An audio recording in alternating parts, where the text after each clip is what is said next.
Quelle position Dieu a-t-il donnée à l'Église? Quelle mission Dieu a-t-il confiée à l'Église sur la terre? Puisque la tête de Satan a été écrasée, pourquoi Dieu lui permet-il de demeurer sur la terre? L'Église qui est son corps, la plénitude de celui qui remplit tout en tous. Éphésiens 1, 22-23. Dieu laisse l'Église sur terre, non seulement pour annoncer l'Évangile et sauver les pécheurs, mais aussi pour manifester la victoire de Christ à la croix. Dieu permet à Satan de demeurer sur la terre et d'y exercer son influence, afin de démonter par le moyen des situations la victoire de son Fils en nous. C'est pourquoi un croyant défait déshonore Dieu. L'Église est le corps de Christ, et le corps doit être la continuation du travail de la tête.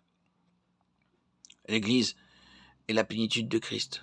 L'extension de Christ est celle de l'Église. L'Église doit poursuivre ce qui a été enseigné dans les 4 évangiles. Nous trouvons dans le Nouveau Testament 3 choses inséparables.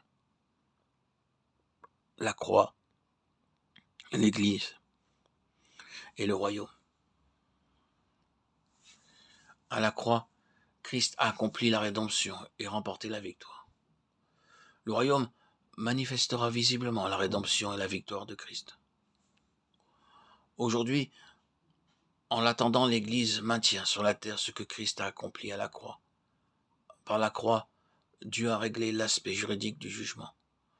Le royaume révélera et exercera l'autorité et la puissance de Dieu.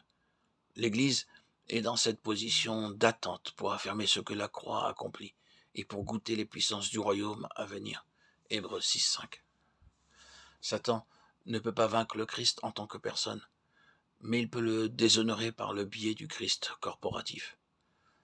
La défaite du corps peut s'interpréter comme étant aussi celle de la tête. La faillite d'un de ses membres peut aussi être considérée comme celle du corps tout entier. De même que nous étions le prolongement d'Adam, nous sommes le complément de Christ. Il verra une postérité et prolongera ses jours. Ésaïe 53:10. Dieu nous laisse donc sur la terre pour accomplir son plan éternel et atteindre son dessein.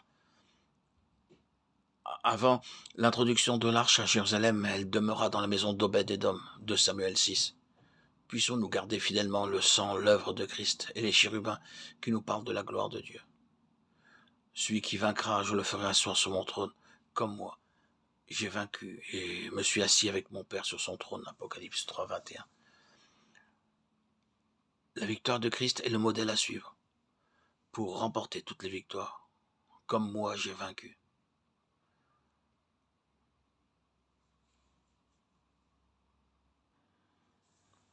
Christ a accompli la rédemption et remporté la victoire.